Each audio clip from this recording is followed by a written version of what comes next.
નમસ્કાર મિત્રો, જય ગુરુદેવ. હવે અત્યાર સુધીમાં મેં લગભગ ઘણા બધા વિડીયોઝ મૂક્યા છે અને એમાં લગભગ તાલ વિશે, ઘણા વિડીયોમાં તબલાની માહિતી વિશે એને આધારિત આપણે વિડીયો મૂક્યા છે.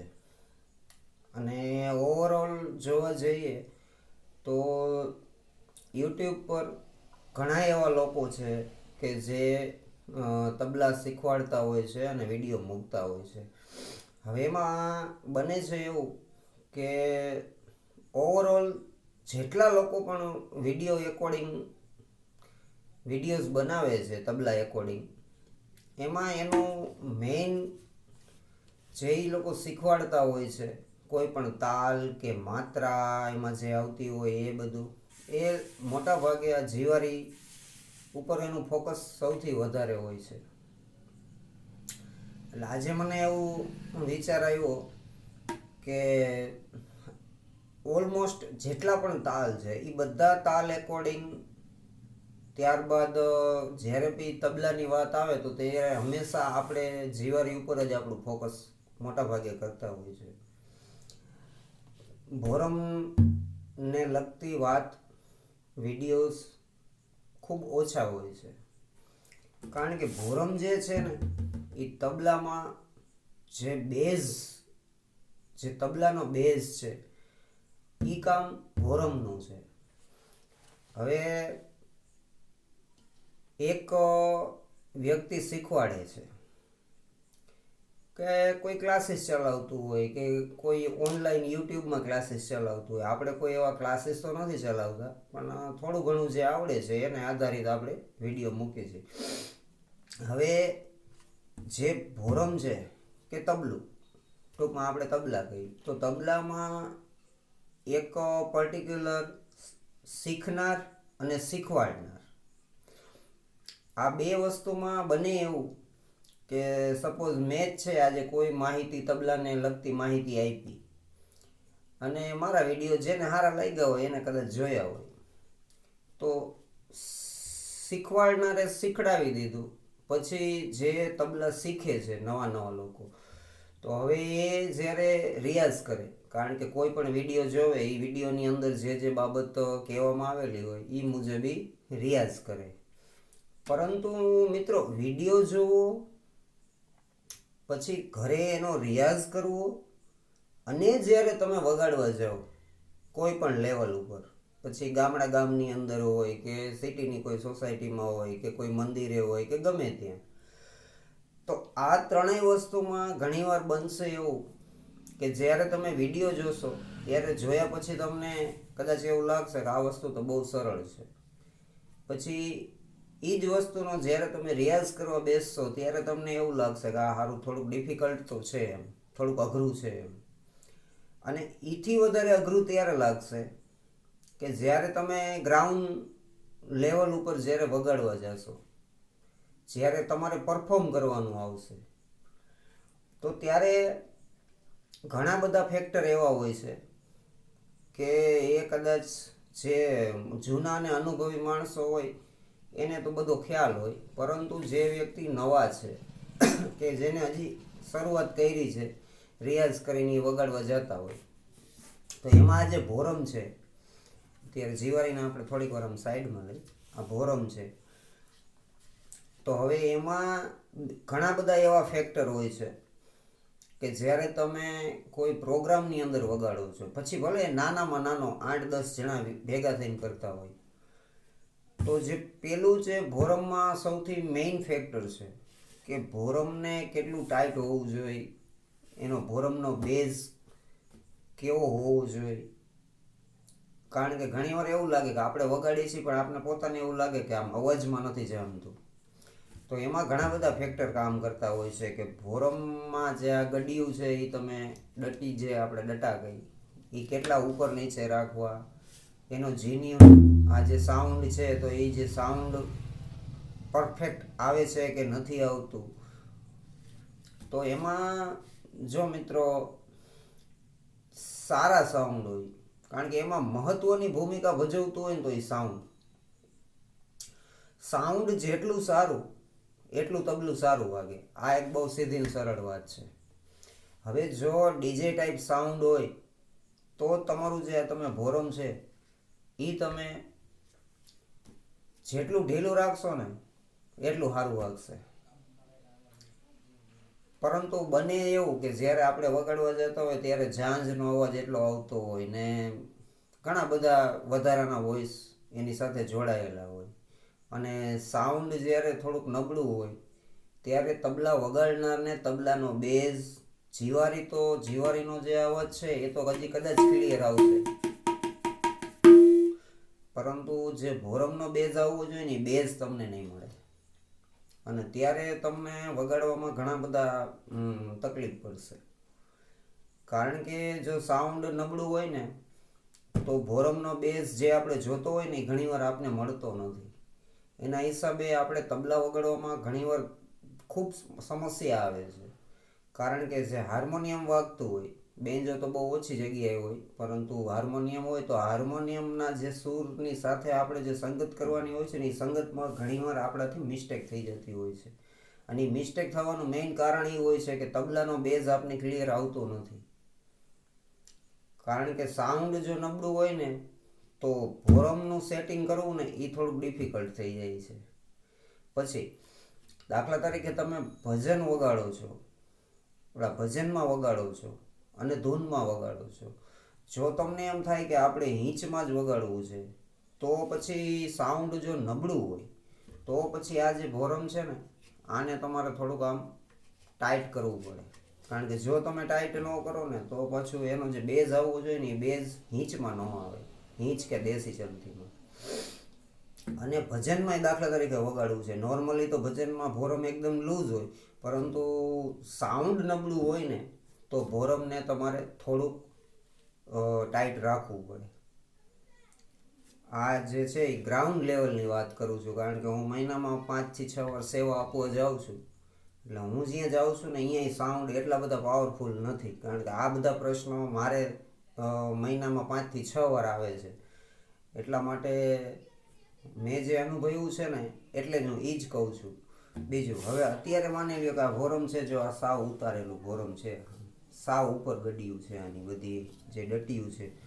હવે આનો તમે જ્યારે તમે ભોરમ વગાડો તો ભોરમમાં પણ એની જે અમુક ટેકનિક છે, જેમ જીવારીને લગતા બધા આંગળાના માત્રા તે બધા નિયમ છે, એવી રીતે ભોરમમાં પણ ઘણા બધા એના નિયમ છે. જેમ કે આ જે આપણો ભાગ છે ને આ ભાગ તો એ આમ સાઈને અહીંયા અડેલો રાખવાનો છે, અને જે તમારા આ બે ફિંગર છે, આ બે ફિંગરને આમ સાથે રાખવાના.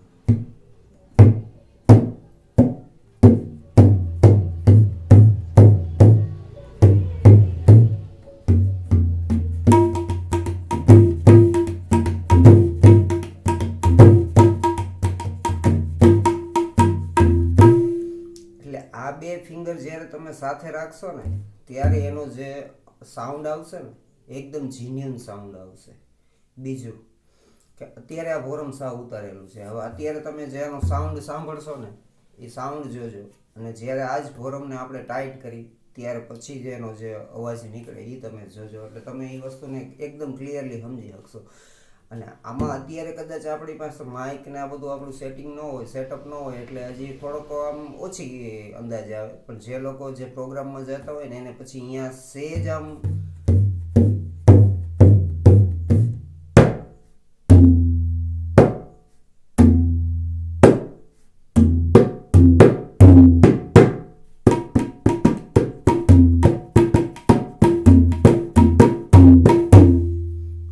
અત્યારે જે આ એકદમ ઢીલું સાઉન્ડ છે, ભોરમ છે, છતાંય આનો તમે અવાજ જોશો ને તો તમને આમ સેજ એવું લાગશે કે સેજ બોદું બોલે છે. હવે આપણે આને થોડું ટાઈટ કરીએ. શું અવાજમાં ફેર પડે એ હું તમને જણાવું છું.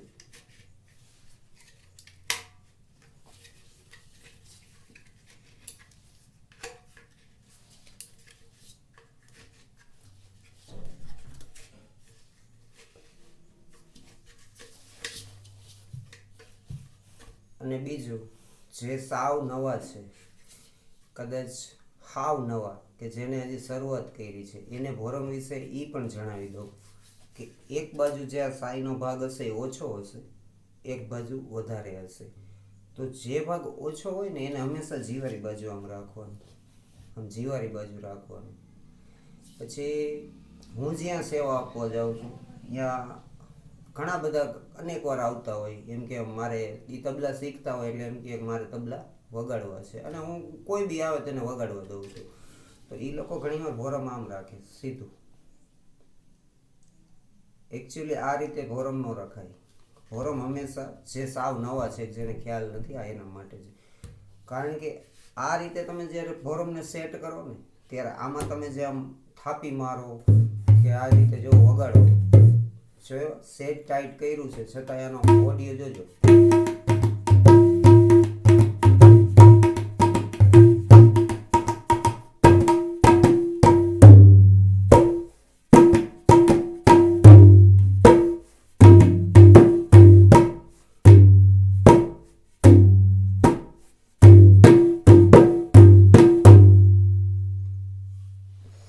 એટલે કહેવાનો મતલબ કે ભોરમ કેટલું ઢીલું રાખવું કેટલું ટાઈટ રાખવું એ સાઉન્ડને આધારિત છે.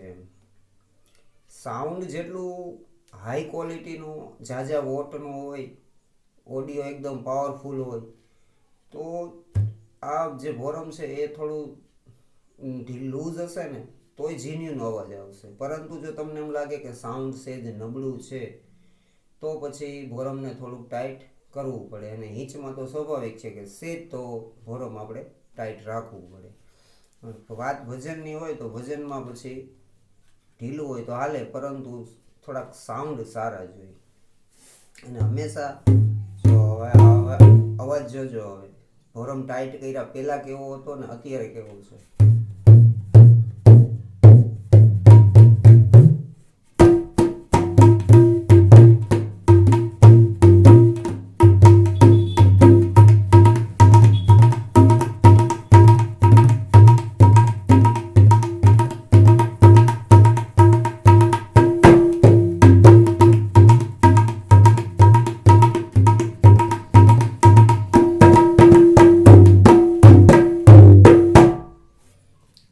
અત્યારે તમે જે સાઉન્ડ આ સાંભળશો ને એ સાઉન્ડ એમ સ્યોરલી એમ થશે કે ના પરફેક્ટ વાગે છે, કારણ કે ભોરમ થોડુંક ટાઈટ છે. એટલે ઘણીવાર આ બધી નાની નાની વસ્તુ છે, પરંતુ આના કોઈ વિડીયો નથી હોતા યુટ્યુબ પર. ઘણા વિડીયો છે, અઢળક વિડીયો છે, પણ આ જે ગ્રાઉન્ડ લેવલની જે વાત હોય ને એ તો જે વગાડતો હોય, જે અનુભવ્યું હોય કે કેવા કેવા નાના નાના પ્રશ્નો આવતા હોય છે, એટલે એના પછાત ક્યાંય વિડીયો નથી મળતા. કારણ કે મને લગભગ 3 વર્ષ જેવું થવા એવું છે આ તબલામાં. એટલે 3 વર્ષ એટલે એટલો કોઈ ઝાઝો સમય ન કહેવાય, પરંતુ 3 વર્ષની અંદર કન્ટિન્યુ હું વગાડું છું, સેવા આપું છું. અને મેં જે પ્રશ્નો મારી સામે આવ્યા છે એ હું જ્યારે મૂંઝાવું છું ત્યારે મેં પોતે હું પણ એક્સ્ટ્રામાં એવો હતો કે યુટ્યુબની અંદર એવા વિડીયો શોધતો, અને ખરેખર એવા વિડીયો કોઈ મળતા નથી. એટલે મારી જેવા અનેક એવા લોકો હશે જે નવું નવું શીખતા હશે તો એને ખાસ કરીને આ વિડીયો ખૂબ કામ લાગશે. કારણ કે ગ્રાઉન્ડ લેવલની જે ઝીણી ઝીણી બાબતો અમુક હોય છે ને એ ઘણીવાર શોધવા જાય તો નથી મળતી. પછી ભલે એક વાત અલગ છે કે સમય જતા અનુભવ થાય અને પછી તો એને આમ અંદરથી એવી ફિલિંગ આવે કે આ વસ્તુ આમ કરવાથી આમ થશે, આ વસ્તુ આમ કરવાથી આમ થશે, આમ થશે. જ્યારે તમે આ રીતે બેઝ ચેક કરો ને તોય તમને આમ અંદાજ આવી જાય કે ભોરમ કેટલું ટાઈટ છે, કેટલું ઢીલું છે. અને જ્યારે તમને અનુભવ થઈ જશે ને ત્યારે તમને આમ અંદાજ બી આવી જાય કે હવે આ ઢીલું માગે છે કે ટાઈટ માગે છે, ભોરમ કઈ રીતે સેટ કરવાથી. કારણ કે આ રીતે જ્યારે તમે ભોરમ સેટ કરશો ને સામે જ આ રીતે માઇક હોય છે ને, દાખલા તરીકે આ રીતે આમ માઇક છે ને, તમે જ્યારે આ રીતે આમ મારશો ને તો આની જે વોઇસ એનો જે નીકળશે ને એ સીધો જ માઇક એટેચ કરશે. એટલે ઘણીવાર આપણે ને ભોરમની પોઝિશન જો સરખી ન હોય ને તો એનાથી 5-10% અવાજમાં ફેર પડતો હોય છે. પછી જ્યારે ભજનમાં જ્યારે આપણે આ જે થાપીઓ મારતા હોય છે, જ્યારે આ થાપી આવે છે ત્યારે જે આ સાઈડમાં જે આપણે મારવાનું હોય છે ને, ત્યારે આ જે કિનારી છે ભોરમની, તો એમાં જ્યારે આમ આગળ આ જે આગળની આપણો હાથના જે આંગળાનો ભાગ છે ને એ થોડા આમ અધર આવે.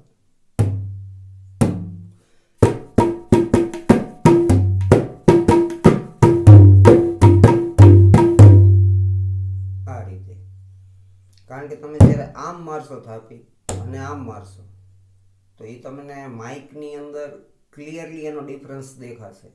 એટલે કહેવાનો મતલબ કે આ બધી ઝીણી ઝીણી વસ્તુ છે. જેમ જેમ અનુભવ થાય એમ તો આપણે આમ ખબર પડે, પરંતુ ઘણીવાર એવું બને છે કે વાત સાવ નાની ને માઇનોર હોય છે, પરંતુ એમાં ઘણો બધો સમય આપણો વેસ્ટ થઈ જતો હોય છે.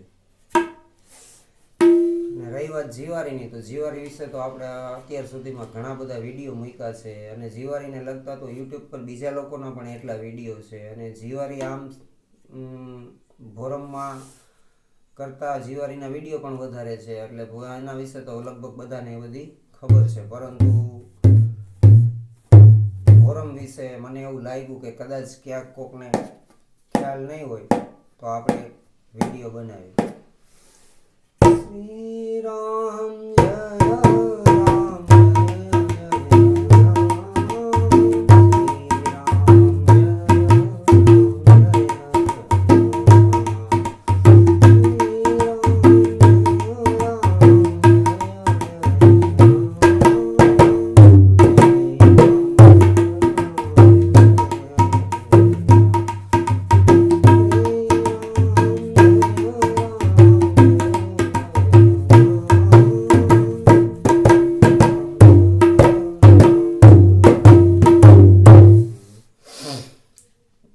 કહેવાનો મતલબ કે મદદ કરવાથી જો કોઈનું સારું થતું હોય, બસ એ ભાવનાથી જ આપણે વિડીયો બનાવીએ છીએ. અને ઈશ્વર બસ આવી કૃપા આપણી માથે વરસાવે.